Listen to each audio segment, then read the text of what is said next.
you for inviting me. And so, yes, I will talk about the paper locally consistent parsing for text indexing in small space. It's originally presented at SODA this year, and this is a joint work with Or Birnzweig and Eli Porat from Bar-Ilan. So, we first consider the problem of LCE. The problem of longest common extension is a data structure problem where we are given a string S, and we want to pre-process it such that when we are given query of two indices I and j, we can find the longest common substring that begins at position I and position j, which is equivalent to finding the position of the first mismatch in the same distance from I and j. So in this example, the LCE of the two indices is 5. And we recall the suffix tree that I assume that in CPM everyone knows, which is the compact trie of all the suffixes in one string.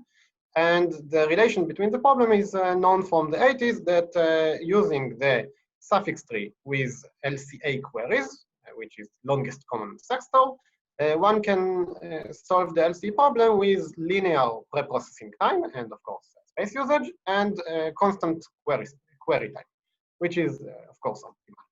So how we make the problem interesting? So we consider the case where there is just small space for the data structure and also small space for the preprocessing. So we assume that the string is given in read-only memory. So we have order of n space, but we cannot change it. And we have additional n over tau for some parameter tau words of space. And there is a lower bound of omega tau query time, which proved by Kosolobov in 2017. And it's proved just for small values of tau, at most log n, order of log n, and it's conjectured for any tau. And for this problem, in the settings of randomized algorithm in SODA 17, the problem was solved optimally under the assumption that the lower bound conjecture is holds, and it's proved the algorithm given by Gavachowski and Kotyumaka at SODA, and it's optimal. However, if we want Las Vegas algorithm, Las Vegas data structure, or deterministic, then for Las Vegas data structure, the algorithm of Kotyumaka and Gavachowski have additional factor of square root log n over tau. And we improve this construction time to be order of n in expectation, or even order of n with high probability as long as tau is not too large, is at most n over log square n. And for deterministic settings, the previous best algorithm was by Tanimura et al. And they have construction time of n times tau and query time of tau times the minimum between log of n over tau and log of tau. And we improve it to construction time instead of n times tau, n times log tau. And the query time is almost tau. It has additional small, tiny factor of square root of log star n. And this is for most values of tau, except for very large tau, which are larger than n over log n. And the second problem we consider in the paper is the sparse suffix tree construction. So in this problem, instead of building the complete suffix tree, which is the compact suffix tree of all the suffixes, we are given a set B, which is a subset of the indices, and we want to build the compact trie just of the suffixes, the compact trie of the suffixes that begins at positions in B. So for this problem, there is an optimal algorithm of linear time and space. However, which is just to build the complete suffix tree with many algorithms that we have for building suffix tree, and then prune the suffixes that are not related. However, we need order of n space for this algorithm. So we again consider the settings of small working space, where S is given in read-only memory again, and we have working space which is linear in the size of the, in the number of the suffixes that we want to build the suffix tree on them, the sparse suffix tree on them. So our result for this problem is that for Las Vegas algorithm, we have optimal algorithm, which means linear construction time and just order of the working space, which is what we have.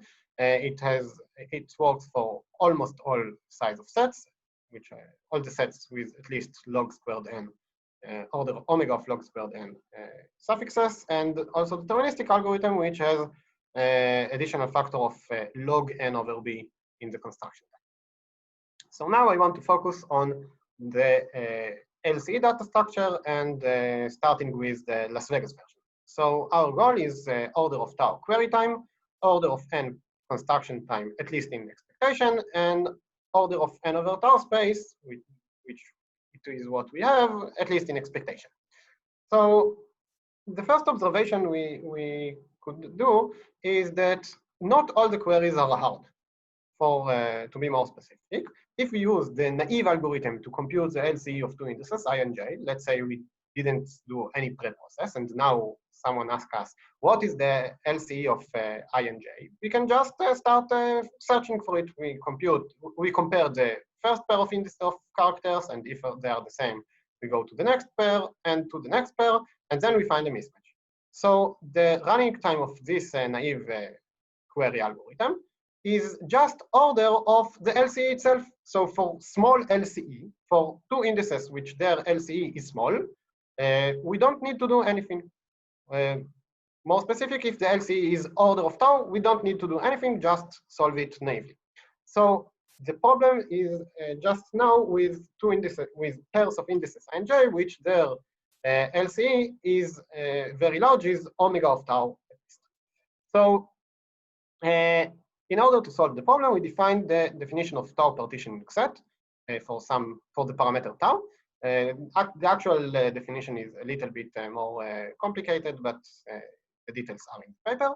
So the definition we use is that we want subset of the indices, subset of the positions in the string, which the size of the set is order of n over tau, and it has two additional properties. The first property is local consistency, which means that for every index I, the decision whether the index I is in the set or not depends only on the string in the area of I, more specifically in the string of length order of tau, in this case 4 tau.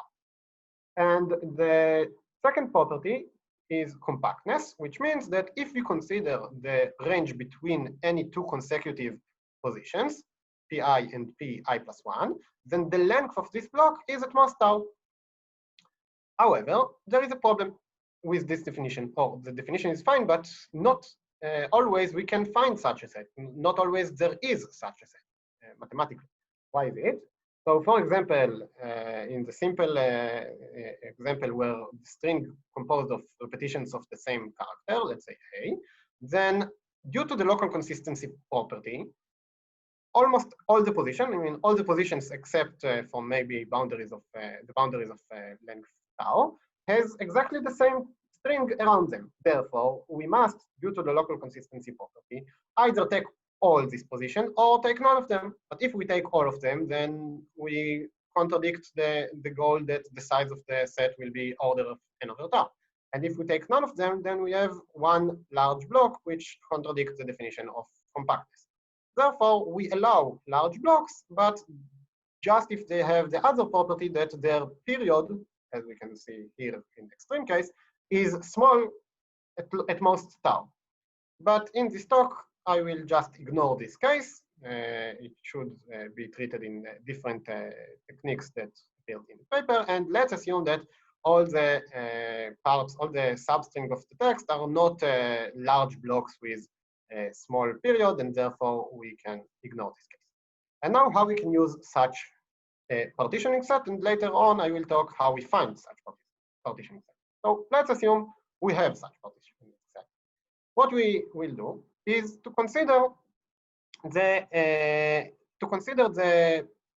ranges of the fragments of the string between the positions as blocks. So it's a partitioning of the long string to blocks. and we sort all these blocks in order to find duplications. So for example, the blocks here is C and B, and the block here is again C and B. So using, by sorting all the blocks, we can find repetitions and call the two occurrences of the same block with the same symbol, let's say symbol 2. And now what we will do is that we define a new string, S prime, which is defined by just by the symbols of the blocks, which is which we achieve after we identify duplications. And the size of this string is small, is the size of the partitioning set. And since we assume the partitioning set is of size n over tau, which is the space usage we have to use, we can use, we build just the classic LCE data structure, which is the suffix tree together with LCA on this string, on this new string S prime. Okay? And why it's good for? So what is good for? So let's again consider the case where we have some two indices, some pair of indices, which their LCE is large, larger than tau, let's say larger than 5 tau. So in this case, if this is the first occurrence of the string, let's say this is position I, and also at position J we have the same string. After many indices, many characters, there is some difference. Here it's A and here it's B, and this should be the LCE of I and J. But when we look on every position in the common range, in the common substrings, except from the boundaries of size 2 tau, by the local compactness property, we know that we see exactly the same thing when we consider the position I plus, let's say, some k, and j plus some k. And therefore, the positions that will be in the partitioning set are synchronized in these two ranges, except for the boundaries. But in the main region in the middle, we have exactly correlated positions. Now, how we use it to compute the query. So when we are given two indices I and j, let's just start by comparing order of tau pairs of characters, like in the naive algorithm. And if we find a mismatch, then great, and we know the LC. If we don't find a mismatch after 5 tau characters, it must be the case that we find two, as we see in the previous slide, that we find two correlated, synchronized positions in the partitioning set. Let's say I plus L prime and J plus L prime, both of them in P.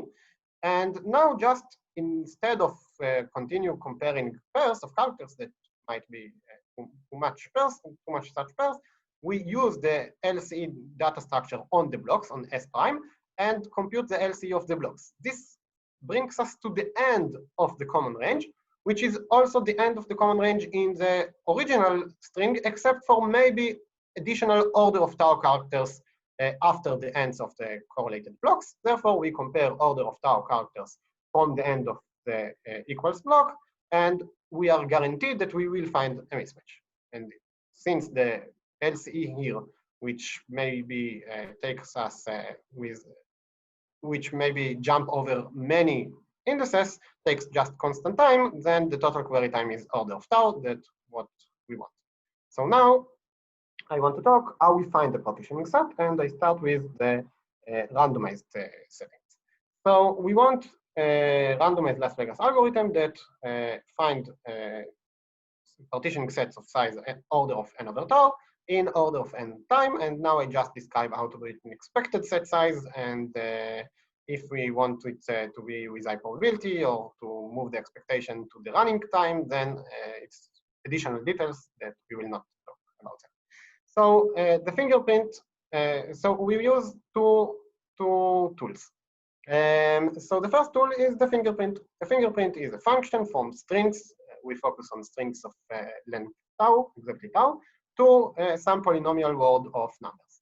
And it has two properties. The first property is that if we have two different strings of length tau, with high probability, they have different fingerprints.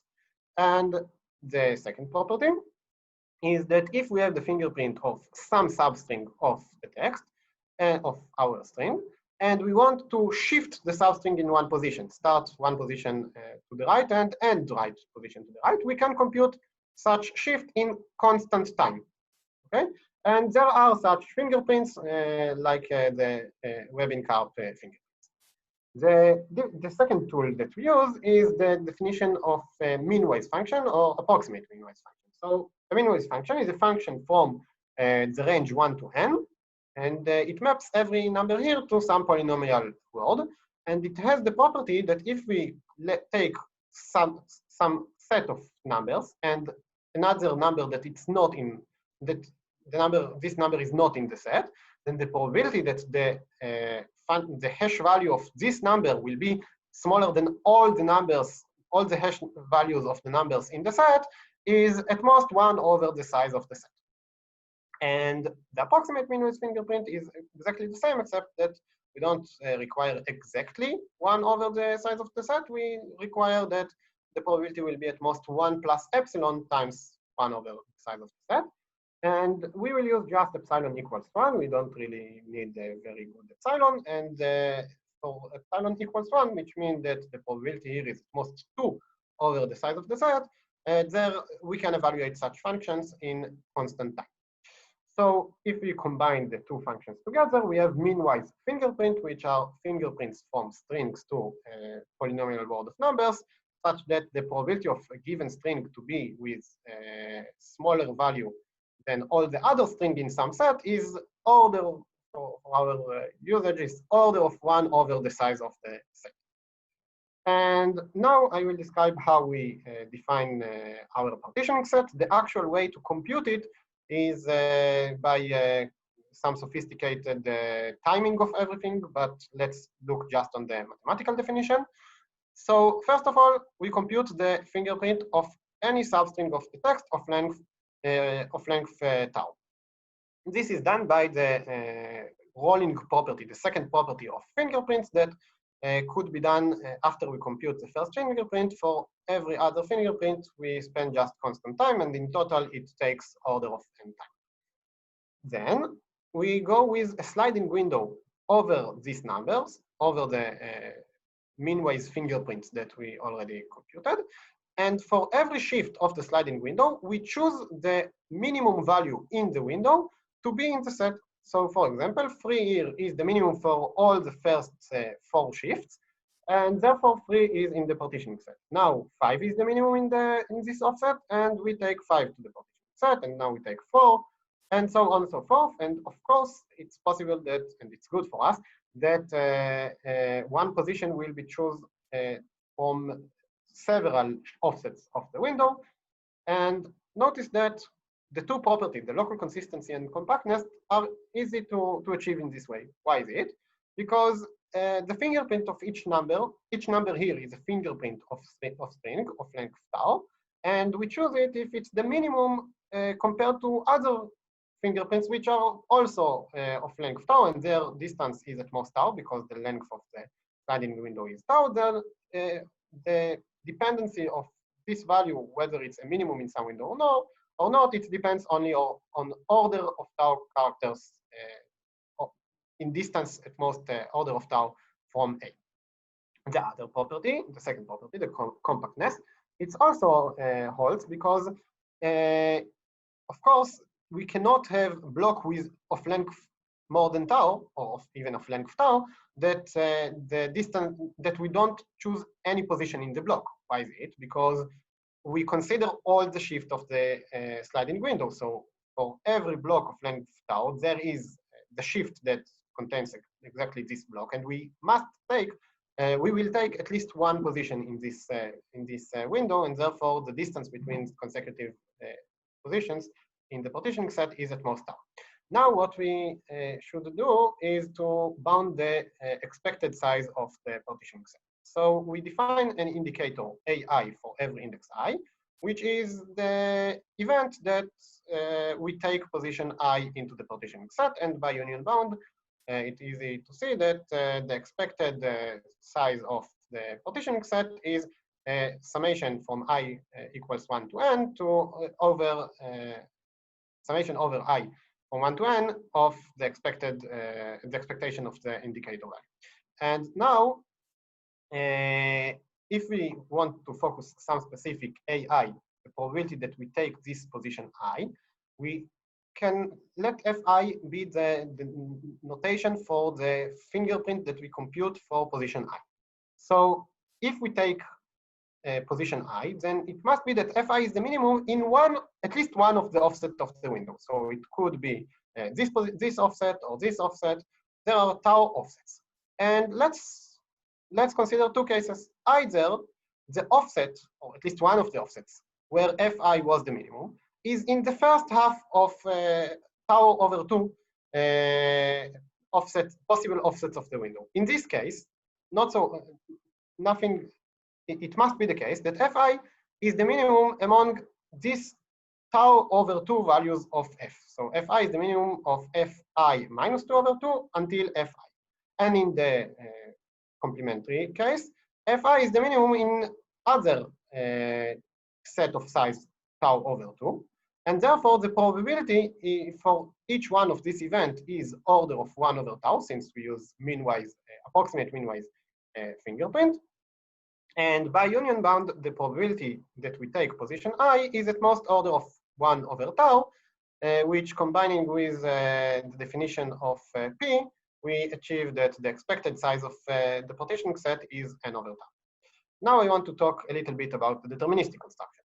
So for the deterministic construction, we should slightly change the definition of tau partitioning sets. So if earlier we say that we want compact local consistency, that means that every position I depends just on substring of length order of tau around position I. Now we allow dependence on order of tau times log star n position. A little bit more, but we need it for the deterministic algorithm. And our algorithm is based on the idea of the deterministic coin tossing, which introduced by Cole and Vishkin in the 80s. And the idea is that we are given a string S, and our goal is to convert the string S from general alphabet to some constant alphabet, let's say 0 to 5. And the crucial property that we want to have is that if two characters, let's say here C and B, are two adjacent characters, are not the same in the original string, then they will be not the same also in the new string, in S prime. But notice that it is not mapping. So here we map B into 2, and here it's possible that B will be 4. So it's not a mapping, it's just a way to transfer the whole string S to the whole string S prime of constant alphabet. And how this technique works. So every time we focus on two adjacent characters and we look on their binary representation, binary encoding. So if this is the binary encoding of the two first elements, we search for the first index in the binary representation where the two characters are different. In this example, the position of the first difference is at index 6.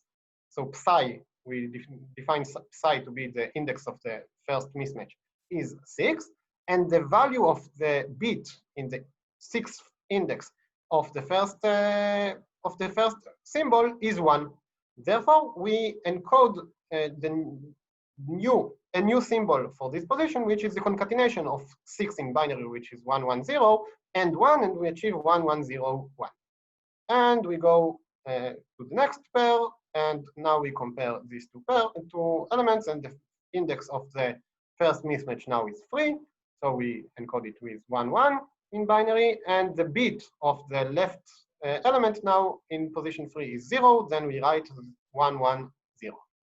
And so on and so forth. It's possible that the bit is 0, the index is 0, the bit is 1 now, and we continue to all the symbols to reduce the alphabet. And notice that after one such reduction, if we have two adjacent characters that are originally different, then there are two options. Either the psi, the position, the index where they are different from their adjacent, their right adjacent, is different.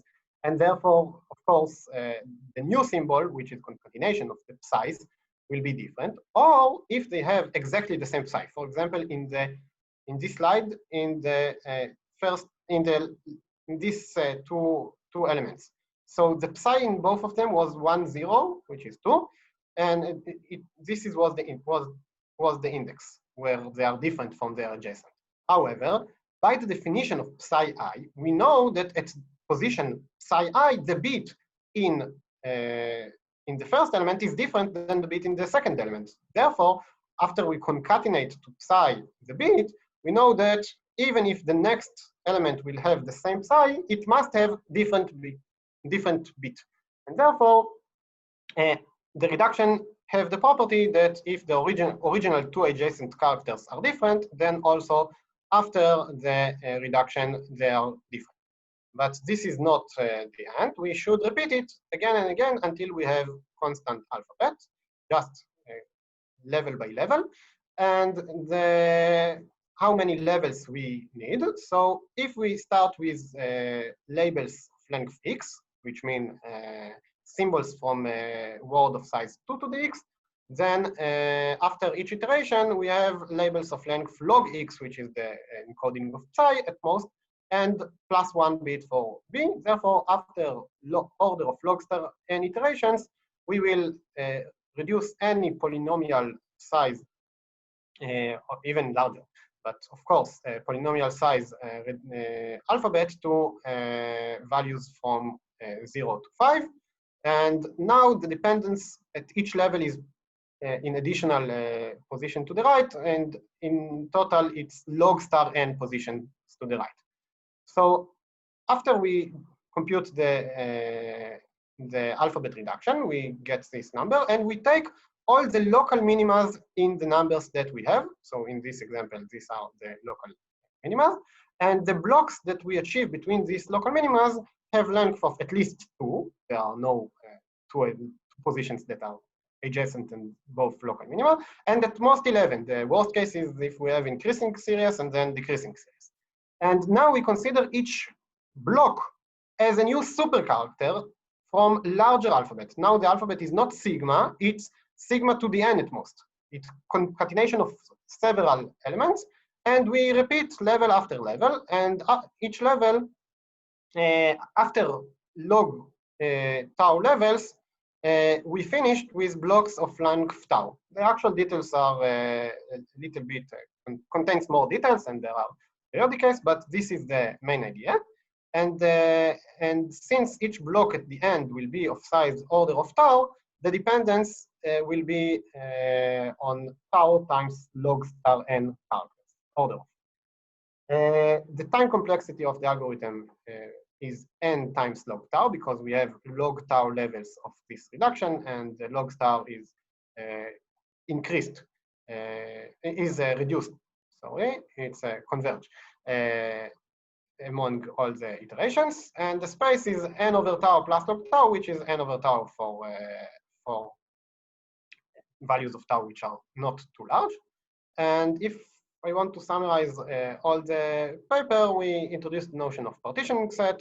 We described how to build them randomized with expectation or with high probability, and also how to build them deterministic. And we show how to use this, as we talk, for designing LCE data structure and for designing sparse suffix tree construction.